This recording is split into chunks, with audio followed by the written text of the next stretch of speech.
historia humana. Un niño que cambió nuestra vida también. Es el mes de diciembre. Regalos, fiestas, pero también hay nostalgias. Hay muchos que sufren.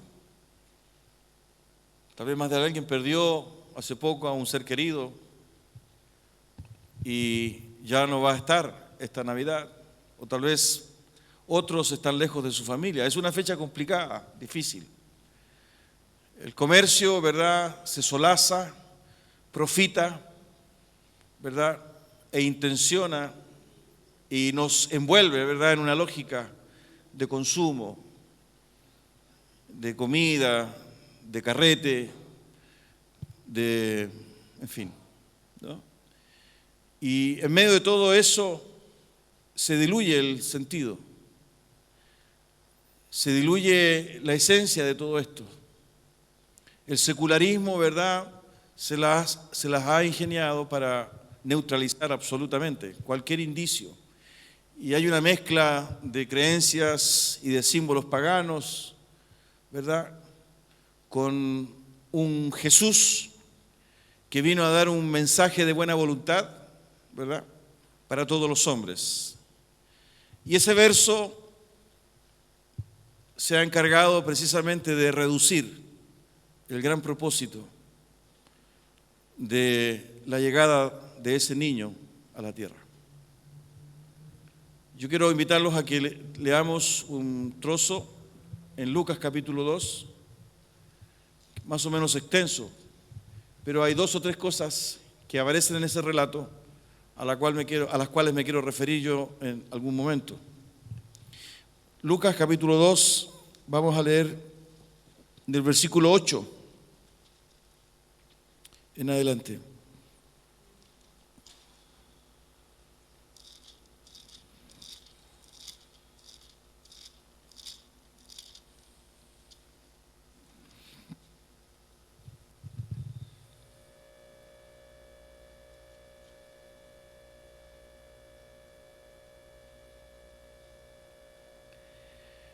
Había pastores en la misma región que velaban y guardaban las vigilias de la noche sobre su rebaño. Y aquí se les presentó un ángel del Señor, y la gloria del Señor los rodeó de resplandor, y tuvieron gran temor. Pero el ángel les dijo: no temáis, porque aquí os doy nuevas de gran gozo, que será para todo el pueblo, que os ha nacido hoy en la ciudad de David un Salvador, que es Cristo el Señor. Esto os servirá de señal: hallaréis al niño envuelto en pañales, acostado en un pesebre. Y repentinamente apareció con el ángel una multitud de las huestes celestiales que alababan a Dios y decían: gloria a Dios en las alturas, y en la tierra paz, buena voluntad para con los hombres. Sucedió que cuando los ángeles se fueron de ellos al cielo, los pastores se dijeron unos a otros: pasemos pues hasta Belén y veamos esto que ha sucedido y que el Señor nos ha manifestado. Vinieron pues apresuradamente y hallaron a María y a José y al niño acostado en el pesebre. Y al verlo dieron a conocer lo que se les había dicho acerca del niño. Y todos los que oyeron se maravillaron de lo que los pastores les decían. Pero María guardaba todas estas cosas, meditándolas en su corazón. Y volvieron los pastores glorificando y alabando a Dios por todas las cosas que habían oído y visto, como se les había dicho. Cumplidos los 8 días para circuncidar al niño, le pusieron por nombre Jesús, el cual le había sido puesto por el ángel antes que fuese concebido. Y cuando se cumplieron los días de la purificación de ellos, conforme a la ley de Moisés, le trajeron a Jerusalén para presentarle al Señor. Como está escrito en la ley del Señor: todo varón que abriere la matriz será llamado santo al Señor. Y para ofrecer conforme a lo que se dice en la ley del Señor, un par de tórtolas o 2 palominos. Y aquí había en Jerusalén un hombre llamado Simeón, y este hombre justo y piadoso esperaba la consolación de Israel, y el Espíritu Santo estaba sobre él. Y le había sido revelado por el Espíritu Santo que no vería la muerte antes que viese al ungido del Señor. Y movido por el Espíritu vino al templo. Y cuando los padres del niño Jesús lo trajeron al templo para hacer por él conforme al rito de la ley, él le tomó en sus brazos y bendijo a Dios diciendo: ahora, Señor, despides a tu siervo en paz, conforme a tu palabra, porque han visto mis ojos tu salvación, la cual has preparado en presencia de todos los pueblos, luz para revelación a los gentiles y gloria de tu pueblo Israel. Y José y su madre estaban maravillados de todo lo que se decía de él. Y los bendijo Simeón y dijo a su madre María: he aquí, este está puesto para caída y para levantamiento de muchos en Israel, y para señal que será contradicha. Y una espada traspasará tu misma alma, para que sean revelados los pensamientos de muchos corazones. Estaba también allí Ana, profetisa, hija de Fanuel, de la tribu de Aser, de edad muy avanzada, pues había vivido con su marido 7 años desde su virginidad, y era viuda hacía 84 años, y no se apartaba del templo, sirviendo de noche y de día con ayunos y oraciones. Esta, presentándose en la misma hora, daba gracias a Dios y hablaba del niño a todos los que esperaban la redención en Jerusalén. Tengamos un momento de oración. Señor, gracias, Dios mío, por este relato, un relato detallado, Señor, que encontramos en este evangelio, Padre Santo, que tú inspiraste. Ayúdanos ahora a entender y a extraer de él, Señor, Dios mío, estas reflexiones y pensamientos que nos ayuden a vivir esta realidad que hoy enfrentamos, Señor, después de 21 siglos, Señor, en este lugar del mundo, aquí en Chile, en Santiago, aquí en Las Condes, en nuestra familia, Señor, en nuestro trabajo. Padre, en el nombre de Jesús, hay oposición fuertísima en contra de tu iglesia, en contra de tu palabra, en contra de ti mismo.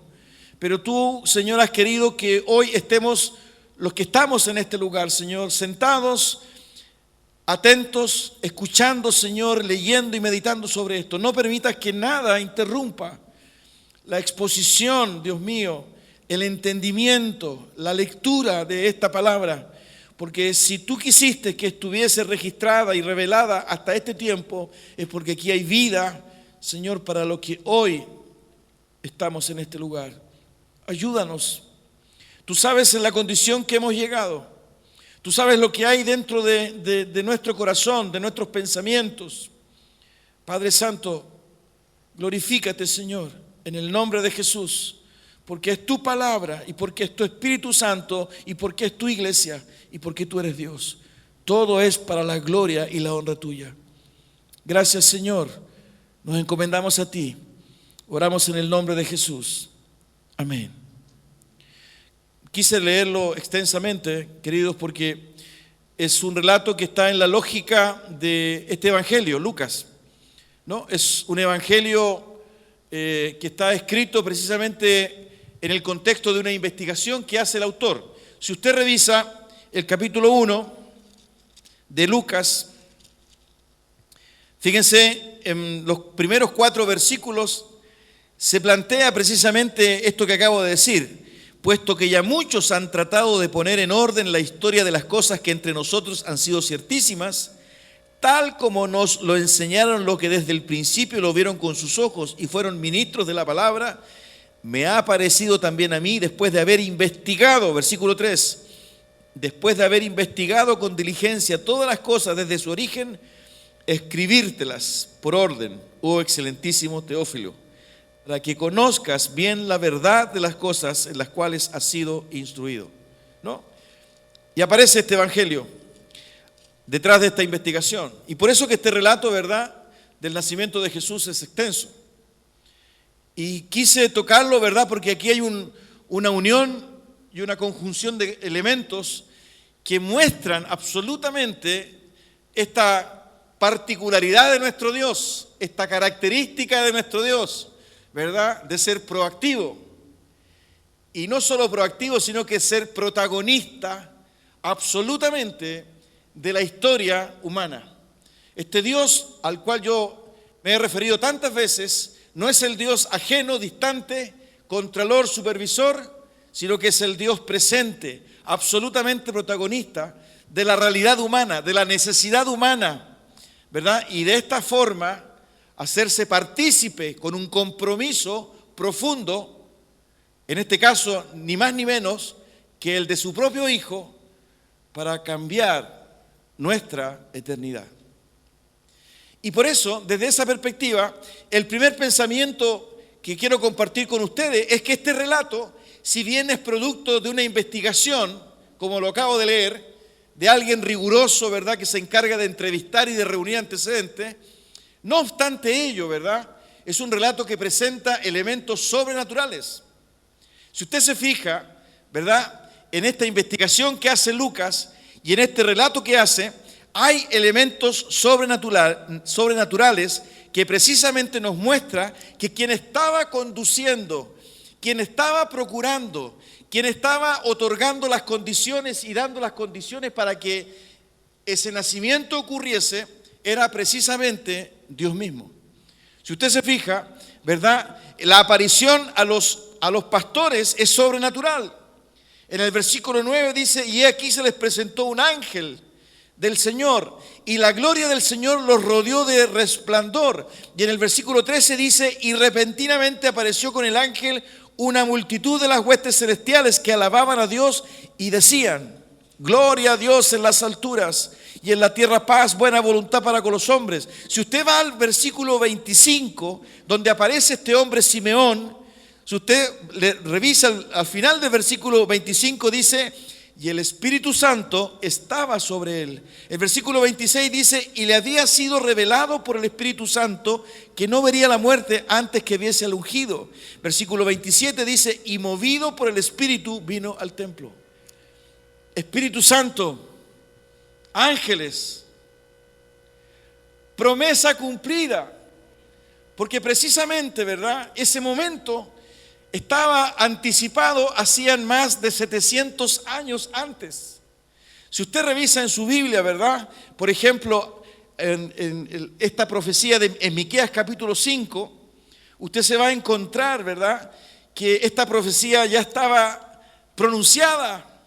Es decir, todo lo que rodea este nacimiento de Jesús está en lo sobrenatural.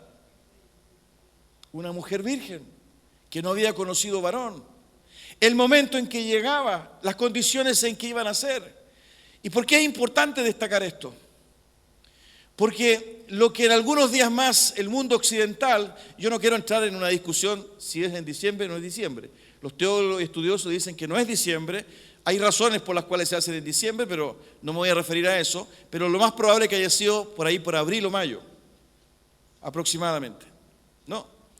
Lo concreto es que lo que este mundo de alguna forma pretende entender, acercarse, ¿verdad?, bajo este esquema de el Dios que trae un mensaje desde la perspectiva bíblica, teológica, divina, es ni más ni menos el momento en que a través de esta sobrenaturalidad de sucesos se manifiesta, se cumple finalmente lo que hacía cientos de años antes se había anticipado.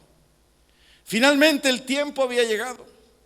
Y esto sobrenatural, ¿verdad?, que de alguna forma convoca al Espíritu Santo, que convoca a las huestes celestiales, es porque este suceso estaba siendo liderado por Dios mismo.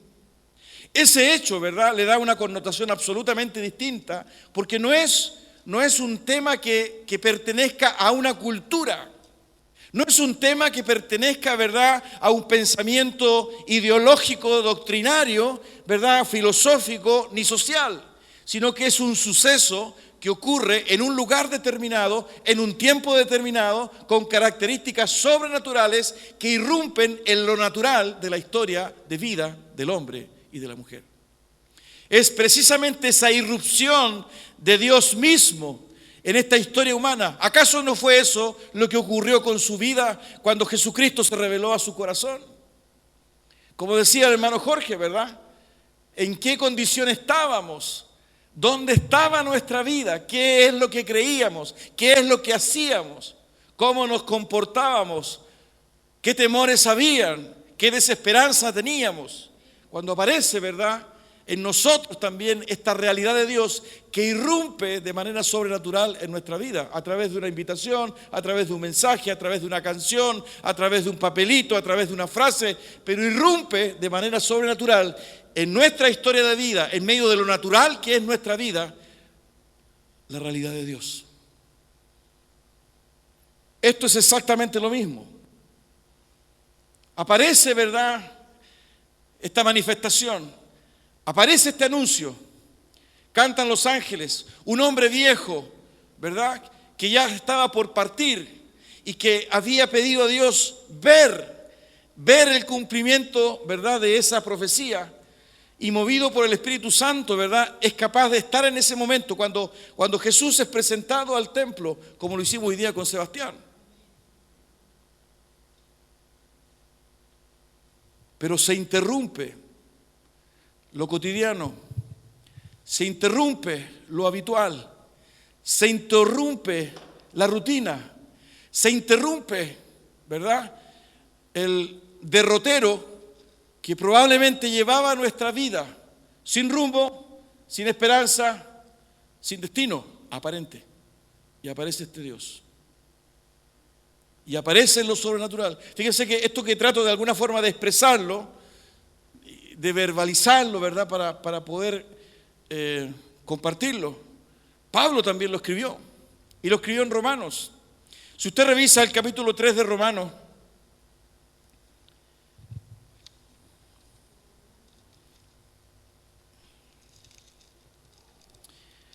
abra su Biblia, por favor, en Romanos capítulo 3. Aparece exactamente este mismo sentido. Fíjense que en el capítulo 1 y 2, Pablo ha hecho una reflexión, ¿verdad?, de la condición en que estaba el hombre. Comienza Pablo en el capítulo 1, ¿no?, desde el versículo 18 en adelante, señalando la condición del hombre natural. Aquel hombre que no reconoce a Dios, aquel hombre que rechaza a Dios, aquel hombre que se envanece en sus propios pensamientos, ¿verdad?, y no le da gracias a Dios. Eso es lo que él plantea. Y en esa condición, ¿verdad?, al rechazar a Dios, este hombre se degrada, cae en la idolatría, cae en la depravación, en la inmoralidad. Después analiza, ¿verdad?, al hombre moralista. Incluso en el capítulo 2, Pablo es un poco irónico con esa calidad de hombre. En el versículo 1 dice: por lo cual eres inexcusable, oh hombre, quien quiera que seas tú que juzgas. Pues en lo que juzgas a otro, te condenas a ti mismo, porque tú que juzgas, haces lo mismo. Toma, ¿verdad?, este otro hombre, este hombre moralista, que es el que observa al otro y que se cree mejor. Y Pablo le dice: tú eres exactamente igual. Y después toma al judío. ¿Y por qué al judío? Porque en el judío había convicción de que era el pueblo elegido, porque Dios los había elegido y porque Dios les había dado la palabra a ellos. La conclusión final de Pablo es: ¿saben qué? No hay justo ni aún uno. No hay quien entienda. No hay quien busque a Dios. Todos se desviaron. No hay quien haga lo bueno. Ni este, ni este, ni este. Nadie se salva. Por cuanto todos pecaron y están finalmente destituidos de la presencia de Dios. Esa es la conclusión. Esa es la historia humana. Y en ese contexto de desesperanza, en ese contexto, ¿verdad?, tenebroso, en ese contexto, ¿verdad?, de absoluta muerte, absoluto abismo entre Dios y el hombre, aparece Jesús. Y en el versículo 21, Pablo, ¿verdad?, aparece en su relato esta obra maravillosa de Jesús. Dice: pero ahora, aparte de la ley, se ha manifestado la justicia de Dios. Versículo 22, la justicia de Dios por medio de la fe en Jesucristo, para todos los que creen en Él. Versículo 24, siendo justificados gratuitamente por su gracia mediante la redención que es en Cristo Jesús, a quien Dios puso como propiciación por medio de la fe en su sangre. Aparece Jesús en ese panorama, ¿verdad? Aparece lo sobrenatural de Dios. Aparece, ¿verdad?, quien iba a llevar finalmente nuestros pecados, quien iba a ser el Salvador de nuestra vida. En esa naturalidad humana, cuando no había esperanza, nace Jesús. Por eso que este protagonismo de Dios y esta proactividad de Dios, que Pablo la interpreta de una manera teológica, finalmente se plasma en ese nacimiento. Cuando los ángeles le dicen a los pastores, traemos buenas noticias. ¿Qué sería para usted una buena noticia hoy día? Pero buena noticia, ¿eh? ¿Qué sería una buena noticia? Porque a lo mejor así lo veo medio alicaído, medio tristón. Parece que le dieron una mala noticia. Los ángeles, traemos buenas noticias. ¿Por qué los ángeles dicen traemos buenas noticias? Esto es lo que estaban esperando. Esto es lo que necesita tu vida. Hay algo que te quiero compartir, hay algo que te quiero anunciar. Ha ocurrido un suceso que tú ni siquiera te imaginabas, ¿verdad? Y que va a cambiar tu vida. Esto es una buena noticia. Y eso, ¿verdad? Sale del trono mismo de Dios a través de sus ángeles, confirmado por el Espíritu Santo. Lo sobrenatural. Lo segundo que quiero compartir con ustedes, queridos, es que si usted se fija en el relato que hemos leído, esta revelación tan importante se hace a los menos importantes. Aparece lo sobrenatural de Dios y se lo comunica ¿a quién? A un grupo de pastores que estaban en algún lugar, algún sector rural. Y además se le revela a un hombre que ya está anciano por partir. Y también estaba consciente una mujer anciana que ya llevaba más de 80 años, cerca de 90 años.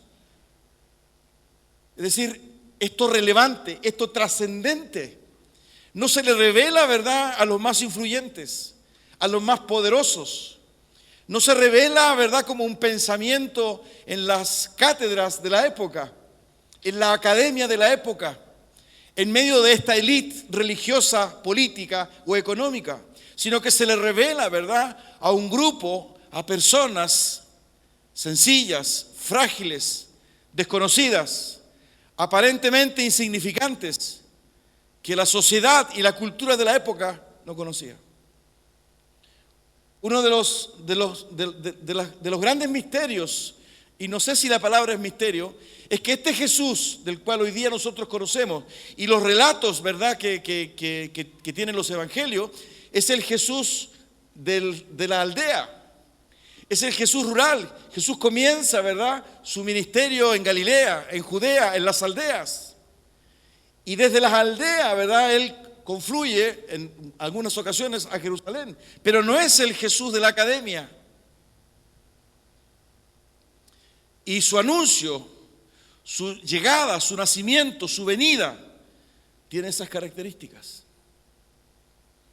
Y esto, de alguna forma, ¿verdad?, está en este propósito de Dios, que entrega a su Hijo, que comunica su mensaje, que se hace presente, que se manifiesta en la debilidad y en la fragilidad, en la pequeñez, en aquello que no es notorio, en aquello en lo cual el hombre no puede jactarse, ni puede atribuirse logro ni mérito alguno, porque la iniciativa, el protagonismo es de Dios. Dios te amó y Dios se reveló a ti, no porque tú fueras el mejor o fueras la más influyente o fueras la más preparada. Dios lo hizo solo por su gracia, porque te amó. Y en tu tristeza y en tu dolor y en tu pequeñez, en tu vergüenza, en tu insignificancia, Dios se reveló a ti. Esto es lo hermoso.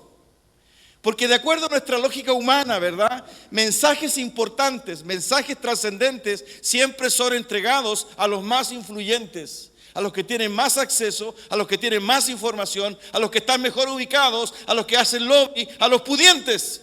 Pero este mensaje que cambió la historia de tu vida, la historia del hombre, ¿verdad?, en un antes y un después, se le entregó a los más insignificantes, a los más ignorados, a los más frágiles, a los más débiles, a una mujer de casi 90 años, a un viejo que estaba por morir y a pastores insignificantes, hediondo ovejas que estaban en el sector rural. El aviso de que Él había nacido. ¿Se dan cuenta? Y eso está dentro del principio y de la lógica de Dios. Porque Él no ve lo que nosotros vemos.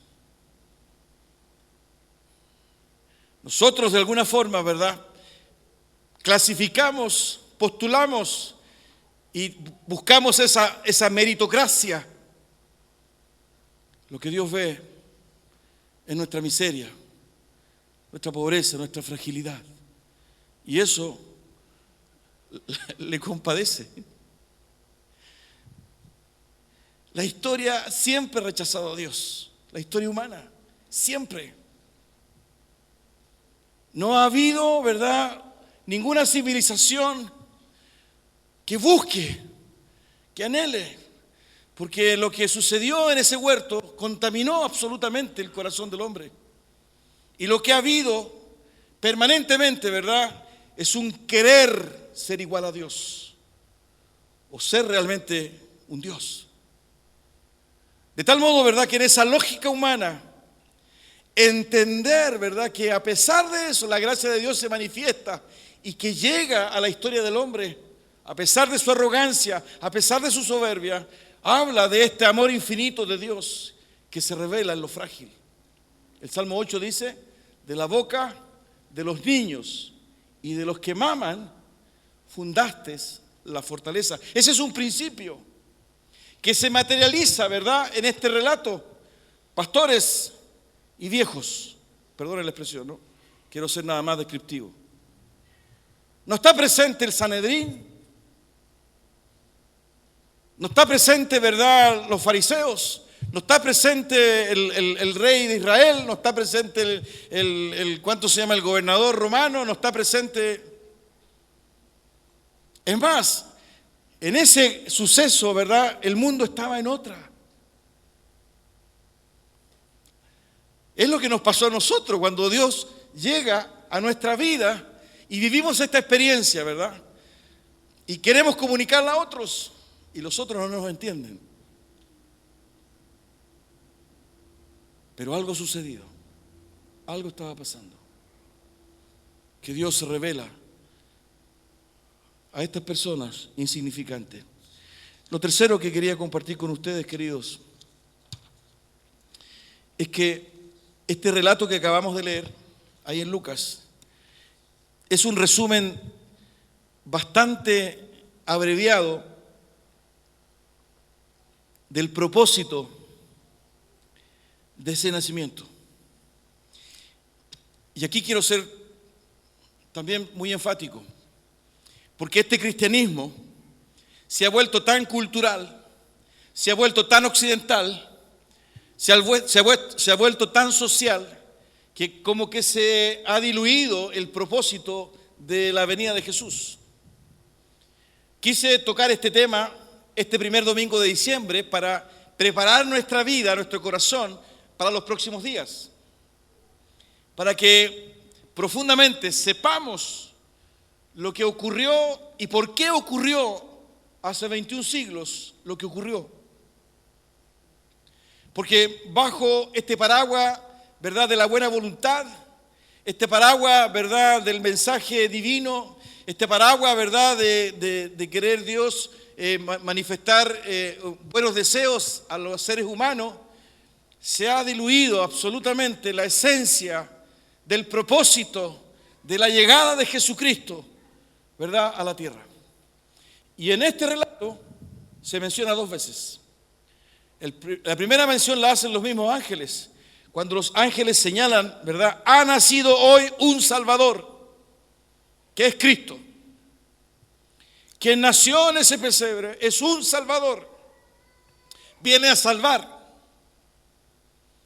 Y si viene a salvar es porque algo estaba en peligro o algo estaba muerto, es porque algo no tenía esperanza, es porque algo había sucedido, ¿verdad?, que requería la presencia de un Salvador. Pero esa expresión, ¿verdad?, también la tiene el anciano Simeón. Han visto mis ojos tu salvación. Está el bebé en brazos de sus padres. Él se emociona y llevado por el Espíritu Santo se acerca, mira al bebé y él dice, mis ojos han visto tu salvación. La revelación del Espíritu Santo. Y en esas declaraciones nosotros encontramos el propósito de la venida de Jesucristo. Él lo dijo en medio de su ministerio, que el Hijo del Hombre había venido de unos, a salvar lo que se había perdido. Por consiguiente, ¿verdad? Lo que de alguna forma este mundo occidental, ¿verdad?, trata de recordar en las próximas semanas, no es solamente este mensaje de buenaventuranza, no es, ¿verdad?, este Jesús borrachón, ¿verdad?, que ama todo porque somos todos hijos de Dios, ¿verdad?, en fin, no. Tiene que ver ni más ni menos con la diferencia entre la vida y la muerte. Él vino a salvar. Y esto es relevante entenderlo, ¿verdad?, porque está vinculado al mensaje original de la iglesia primitiva. Mensaje que probablemente nosotros de alguna forma no hemos sabido interpretar. Y hemos hecho de la iglesia, ¿verdad?, una serie de instituciones que comparten mensajes que son positivos, pero hemos perdido la esencia del nacimiento de ese bebé en aquel lugar. El mensaje original de la iglesia primitiva, ¿verdad?, de Jesucristo mismo: arrepentíos, quebrántense, humíllense, pidan perdón, porque si no están condenados. Yo he venido a salvar. Y esa conciencia, ¿verdad?, es la que hoy día no tenemos. Porque todos nos acercamos y le hacemos cosquillita al niño Jesús. Ríe, niño Jesús, ¿no? Y aparecen estas grandes cadenas y aparecen estas estrategias de marketing comerciales, ¿verdad? Y nos envolvemos en una lógica que ha diluido y diluye la esencia de la presencia de Jesucristo, la salvación. Porque aquel que no cree en Él es condenado. Hay un mensaje, ¿verdad?, un mensaje concreto. Este Dios, ¿verdad?, este Dios bueno y grande misericordia, a través de Jesús, entrega un mensaje concreto. Hay salvación para aquellos que en Él creen, pero también hay condenación para aquellos que no creen en Él. Y ya hemos visto varias veces, varios domingos, que este acto de creer no es un acto intelectual, sino que es un acto total que me obliga, ¿verdad?, a entregar mi vida. Es mucho más que el mero acto intelectual de creer. Pero este es el mensaje: Él viene a salvar. Él viene a salvar. Y fíjense que nosotros encontramos en algunos pasajes de la Biblia precisamente este sentido, ¿verdad?, del propósito de Jesús. Miren, abra su Biblia en Romanos capítulo 5.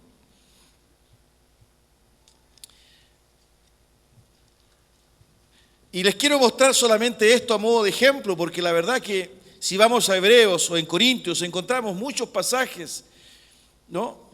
Pero este, que pareciera un poco complejo de entender, revela desde el versículo 15 en adelante hasta el 19, precisamente a través de una comparación que hace Pablo con Adán, la relevancia de la encarnación de Jesús, la relevancia del nacimiento de Jesús, el propósito por el cual Jesús viene a nacer, a crecer, a vivir en medio de los hombres. Y miren cómo lo expresa estos versos. Pero el don no fue como la transgresión, porque si por la transgresión de aquel uno murieron los muchos, ahí está hablando de Adán, abundaron mucho más para los muchos la gracia y el don de Dios por la gracia de un hombre, Jesucristo. Lo que está diciendo Pablo, ¿verdad?, es que a causa de Adán muchos murieron, muchos fueron condenados por el pecado de uno solo. Pero también está diciendo Pablo en este versículo Así como por Adán, a ese uno, murieron muchos, también, a mitad del versículo dice, abundaron mucho más para los muchos la gracia y el don de Dios. Abundó para muchos más la gracia y el regalo de Dios por este otro hombre, Jesucristo. Por consiguiente, lo que estaba ocurriendo en ese nacimiento no era ni más ni menos que la expectativa y la esperanza para muchos. Porque era el regalo, era producto de la gracia de Dios para los muchos que pecaron. Por eso que esta es una fecha importante para el mundo occidental cristiano. Claro que sí, queridos. Claro que sí. Cada vez que nosotros tomamos Santa Cena, ¿no es cierto? El domingo pasado tomamos Santa Cena, ¿no?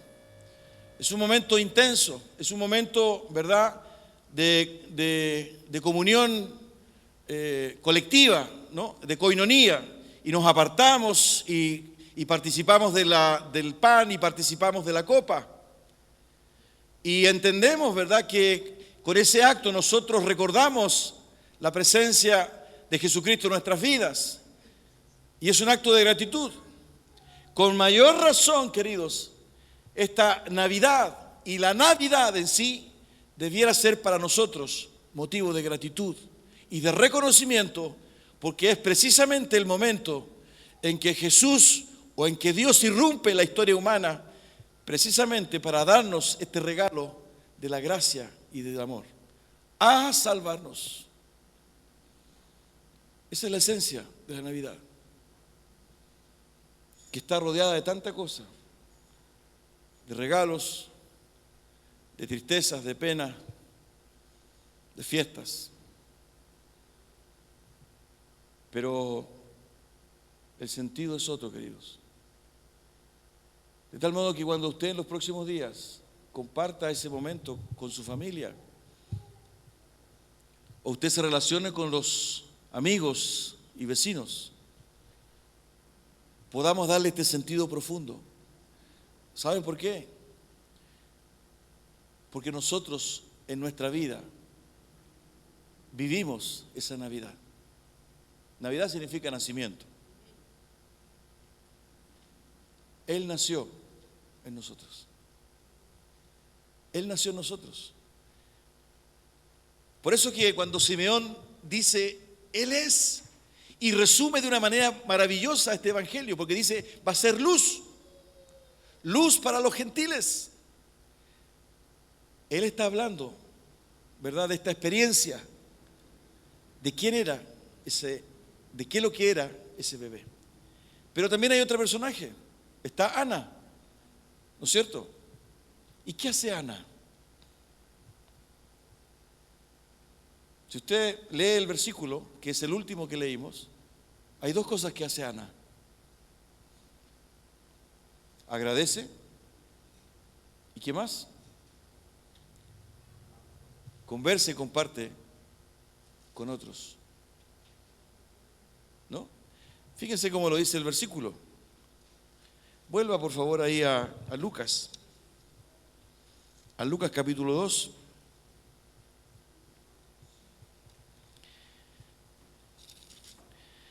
Esta, versículo 38, presentándose en la misma hora, daba gracias a Dios y hablaba del niño a todos los que esperaban la redención en Jerusalén. Miren qué interesante. Está el anuncio, está el propósito, el anuncio por los ángeles, el propósito por Simeón. ¿Y qué nos muestra Ana? La gratitud y el compartir a Jesús. ¿Acaso no es lo que también debiera ser nuestra experiencia? Esta mujer aparece, agradece a Dios. Gracias, Señor. Pero además, ¿verdad?, sale, ¿verdad?, y comparte con otros acerca de este Jesús. ¿Se da cuenta que en este relatito, ¿verdad?, de sucesos históricos está presente esa pista y esa señal que resume la esencia de la venida de Jesús, anunciado y profetizado con un propósito y con una respuesta.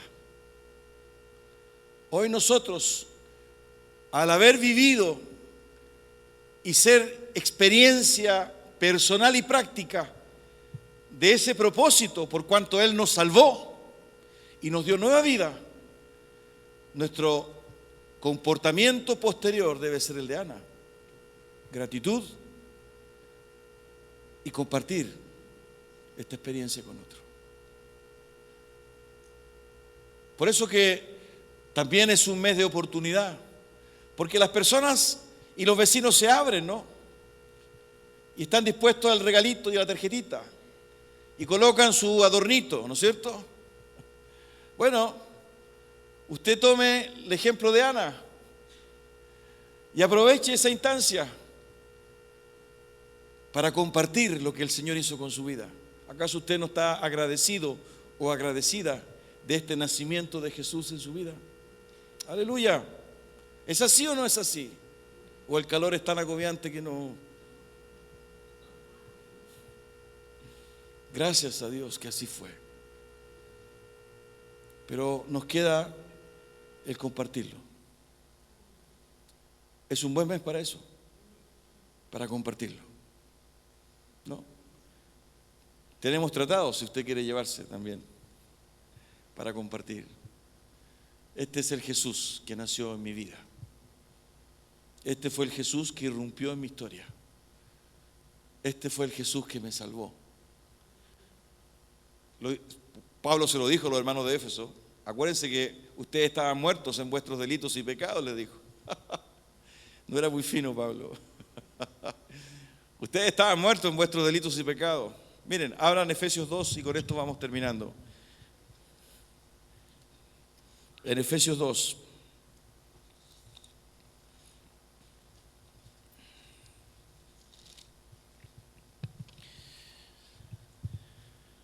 Efesios 2 dice: y Él os dio vida a vosotros cuando estabais muertos en vuestros delitos y pecados, en los cuales anduvisteis en otro tiempo, siguiendo la corriente de este mundo, conforme al príncipe de la potestad del aire, el espíritu que ahora opera en los hijos de desobediencia, entre los cuales también todos nosotros vivimos en otro tiempo en los deseos de nuestra carne, haciendo la voluntad de la carne y de los pensamientos, y éramos por naturaleza hijos de ira, lo mismo que los demás. Pero Dios, de nuevo aparece lo mismo, pero Dios, pero nació. Hay buenas noticias, nació Jesús. Hay esperanza, pero Dios, ¿se dan cuenta?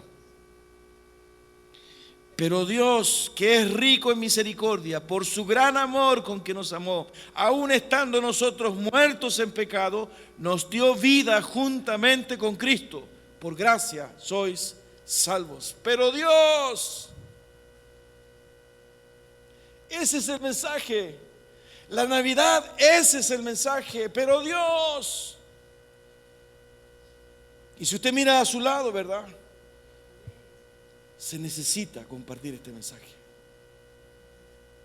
Pero Dios nació. Tienes esperanza. No estás determinado. Tu historia de vida cambia, como cambió la mía. Ese es el mensaje. Porque Él nació. Porque Él nació.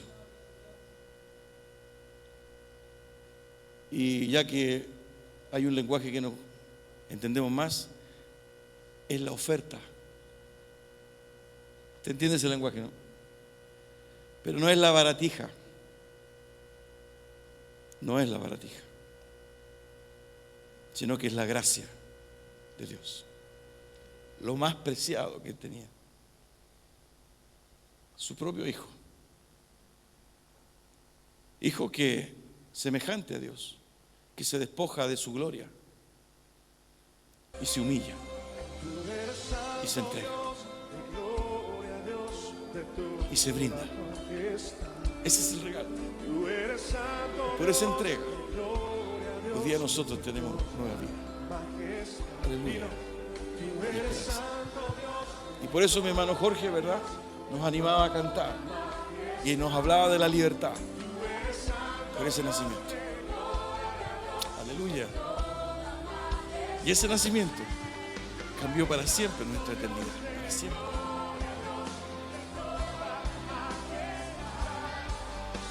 Demos gracias al Señor. Inclinen su cabeza y cierren sus ojos.